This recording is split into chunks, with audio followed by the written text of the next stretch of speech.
ক্ষমা করবেন, ওলামায়ে কেরাম আমাকে ক্ষমা করবেন। আসলে আমি আমার ভুলটা বুঝতে পারছি। আমি আসলে খুবই অনুতপ্ত। আমি আল্লাহর কাছে তওবা করি, আল্লাহ তাআলা যাতে আমার গুনাহগুলো মাফ করে। এবং কয়েকদিন আগে আমি এর নিয়ে একটা ভিডিও বানাইছিলাম, যে আমি বলছিলাম যে আমাদের দেশে এখন একটা ট্রেন্ড চলতেছে, ভাইরালের ট্রেন্ড।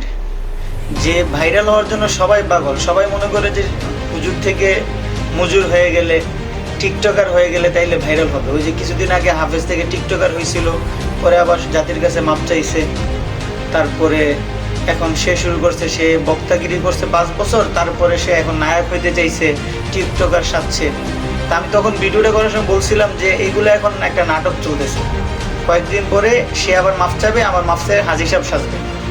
ঠিক আছে, দেখেন বেশি দিন হয়নি, 3 দিন অথবা 4 দিন হয়েছে, এর মধ্যে সে মাপ চাই হাজী সাহেব সাজছে। সে জাতির কাছে মাপ চাইতেছে, ওলামায়ে কেরামের কাছে মাপ চাইতেছে। আচ্ছা, কখনো কি শুনছেন যে কাঁচের গ্লাস ভাঙার পরে এটা জোড়া লাগলে আর দাগগুলো দেখা যায় না? জোড়াই তো লাগে না। এদেরকে আসলে, এই যে আমি বলি যে ধানের মধ্যে চিটা থাকলে যেমন বাতাস দিলে ঝরে পড়ে যায়, এজন্য আমি এদেরকে নিয়ে ভিডিও করি। এরা শুধু লেবাসটাই ধরেছিল এতদিন, নিজেদেরকে প্রকাশ করার জায়গাটা খুঁজতেছিল, প্রকাশ করতে পারছে, এখন আবার তওবা করতেছে। ফাজিলের ফাজিল। এইসব শয়তানগুলারে আগে জোতা দিয়ে পিটানো দরকার। সমাজের কাছে এভাবে মাপ চাইলে হবে না, ওলামায়ে কেরামের কাছে এভাবে মাপ চাইলে হবে না, জাতির কাছে এভাবে মাপ চাইলে হবে না। চত্বরে গিয়ে মাপ চাইতো, শাপলা চত্বরে গিয়ে, তারপর আর নয়াপল্টনে গিয়ে, আর না হয় প্রেস ক্লাবের সামনে গিয়ে মাপ চাইতে হবে।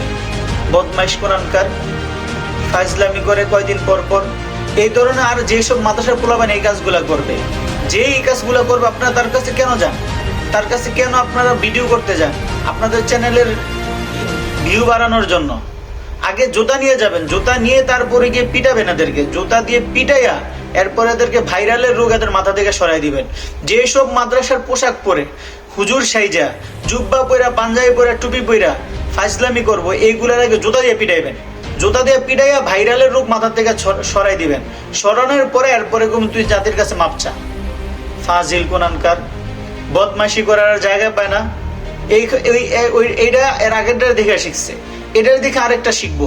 যে চিন্তা করবো, আমারও তো এখন কেউ চিনতেছে না, আমারও তো আগে জাতির কাছে প্রকাশ্যে যাইতে হইব। এখন দেখবেন যে এই যে মাপ চাইছে, এর প্রোগ্রাম বাইরে যাবো, ঠিক আছে, এর অনেক বেশি বেশি মাহফিলে দাওয়াত দিব যে হেদায়েতের পথে আবার আসছে।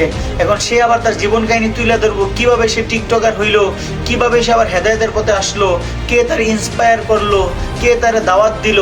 এই হেদায়েতের বাণীগুলো এখন মাহফিলে দাওয়াত দিবে, আর যত রকমের ইউটিউব চ্যানেল আছে সবাই এদেরকে জাবরায় ধরবে, ধইরা এর মাধ্যমে সবাই ভাইরাল হবে, তারাও ভাইরাল করবে, আর মানুষও এদের একে বেশি বেশি দাওয়াত দিবে। দেখেন নাই, ওই সিদ্দিকিয়ে চুরি করছে, চুরি করার পর সে এখন প্রোগ্রামের সভাপতি হয়ে যায়, তারে পুলিশের সিকিউরিটি দিয়ে, নিরাপত্তা দিয়ে নেয়। এলে আমাদের দেশের অবস্থা। আমরা নিজেরাও পাগল, অন্যদেরকে দেখা পাগলের মতো নাচানাচি করি। আমরা পাগলের দিকে নিজেরাও পাগল হয়ে যাই।